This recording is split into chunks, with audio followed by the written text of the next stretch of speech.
پێغەمبەر دەفەرمێ صلی الله عليه وسلم چاکترین شت کە من گوتبێتم پێغەمبەرانی پێش منیش گوتبێتیان بریتیە لەو زیکرە کە زیکری لا إله إلا الله.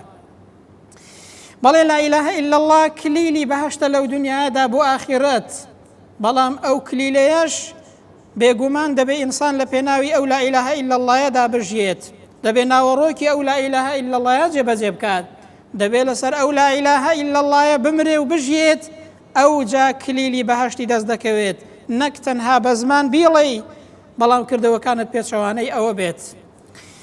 لەوە هەبی کوڕی من نەبییان پرسیوە فەرمویانە ئەلەیسە مفتاح الجنة لا إله إلا الله، ئەرێ کاکە کلیلی بەهەشت لا إله إلا الله نییە؟